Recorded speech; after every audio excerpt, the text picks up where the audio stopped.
my mom wanted me to be a truck driver because that would mean I'd make $24,000 a year if I went to Truck Masters, and that would be twice what my father made. And she thought that would happen, but something inside of me said, I don't want to drive a truck. There's something else that matters more to me, and I decided I was not going to go for money instead of passion. And the rewards have been pretty amazingly better than being a truck driver. It's not bad being a truck driver, it's just not what I was after. And I look back, and one of the things that helped me was my original teacher, Jim Rohn, who was a personal development speaker. I went to hear when I was 17. He said something the first time I heard him, and he said, you know, it's really simple. If you want life to change, you got to change. If you want life to be better, you've got to get better. It's the only way it happens. And luck will show up for people and it'll leave them. But if you're constantly improving who you are and what you give, game over. When people ask me, what does it take to be happy? I always tell them one word: progress. Progress equals happiness. Even if you're not where you want to be yet, if you're on the road, if you're improving, if you're making progress, you're going to love it. You're going to feel alive. On the other hand, it doesn't matter how successful you are. If you stop growing, you start dying inside. I've always had this belief: if you want to be successful at anything in life, never leave the sight of setting a goal without doing something that commits you to fulfillment. If you get, like, you're in state, right, when you do something. While you're in state, that's the time to commit yourself to something that makes you follow through. So I'd call somebody up, I'd schedule something, I'd lock in the next meeting, I'd sign up for the class, I'd enroll the guy who was going to mentor me, I'd set the meeting with a mastermind of people I met. I did something so that whatever I committed to, there was something when I went home that would pull me there. It's structure. This could be the greatest time you ever live if you control what you focus on, if you find a more empowering meaning, and if you decide to model the actions of those who succeeded before you. It can be the best financial time, the best emotional time, the best spiritual time of your life, but you better take control of your state. And if you think you're going to do it just by today, you're wrong. You're going to need to get yourself some rituals. Right now, every one of you in this room is controlled by your rituals. I don't just mean this one. I mean every morning you get up. I know your body. I can look at your body right now, and I can guess your rituals. Some of you, your rituals to work out 5 times a week, I can see it clearly. 4 to 6 times a week, it's obvious. Because you couldn't look like that if you didn't do that. Some form of workout. I don't care if it's walking, lifting, whatever. Some of you, it's obvious that lifting weights is part of it. You can see it by that man's muscles. I know what his rituals are. Because your life comes from your rituals. If you don't develop the ritual, you're kidding yourself. How many agree with me on this? Raise your hand and say, I. And there are rituals that put you in state, and there are rituals that take you out of state.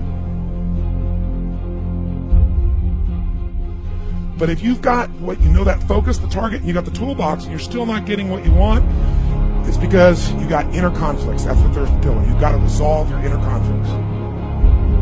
Because that, as I tried to explain to you, 80% of success in anything is your psychology, and 20% is the mechanics. So those inner conflicts are when you take 2 steps forward, you pull 3 steps back. Right? When you say, boy, I'm totally committed to this, but you don't follow through. This is my expertise, the why guy part. Why? Why do you keep saying you want this? You have crystal clarity, you have the tools, and you're still not getting it? There's a conflict in you. Align your life with what is most important. And then once you are in a position where you're aligned, guess what you'll do? Take action. You won't have to work out. When everything's in alignment, there's nothing pulling you away, boom, you go for it. Progress comes when you tell yourself the truth and you're able to feel the uncertainty and take action anyway. The thing that stops us all is fear. It's no surprise. Fear of failure, fear of rejection, fear of the unknown, fear of not looking good. And that fear we could translate into the simple thing of uncertainty. Now, when you look at someone who's incredibly successful, you look at someone who's truly a leader in their life or in their field, the one thing they have in common is they exude this sense of certainty. And where's that come from? Is it inborn? Are they lucky? Are things just going their way? No, great leaders know how to step in the uncertainty and bring the certainty to the situation. Most people in life, we really feel like the level of stress in our life comes to how much of life do you feel like you control, or how much does life control you? Do you tend to control more of what's going on, or events controlling you? It's very easy to have those events start to take control unless we take control of what's between our ears, our own mind. You see, what you and I focus on massively affects how we feel, whether we're thriving or surviving. If you focus on what you can't control, if you focus on the past, if you focus on what's missing from your life constantly, that pattern of focus will make you frustrated, overwhelmed, depressed. It won't even matter if you're taking antidepressants. If you keep focusing on what you can't control, what's missing from your life, you're going to feel depressed still. You can take as many antidepressants as you want. Focus equals power. If you want to thrive, you got to focus on what you can control. You got to focus on the difference you can make. You got to focus on what's already in your life that you're grateful for. So you got to find a story that's going to empower you to act. A story that's going to get you to find the breakthrough. Because otherwise, with a lousy story, you'll never find the strategy, or you'll come up with a reason why it's too expensive, you can't get there, you can't access it, or you'll even get the strategy and then half-assed apply it just so you can reward your story that says it doesn't work because I tried it. Resourcefulness is the ultimate resource. And if you don't have what you want, stop telling yourself the story because you don't have the money, you don't have the time. That's bullshit. It's because you haven't committed yourself where you would burn your boats. If you want to take the fucking island, burn your fucking boats. And you will take the island because people, when they're going to either die or succeed, tend to succeed.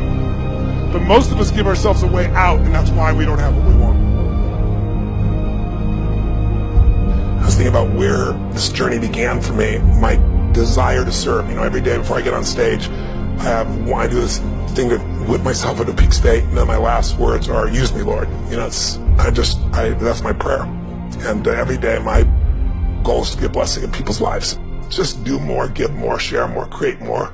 And what you need will be there. It's like air. You don't stop to think about when you take a breath whether it'll be there or not. It's always going to be there. Yeah. You just got to do your part.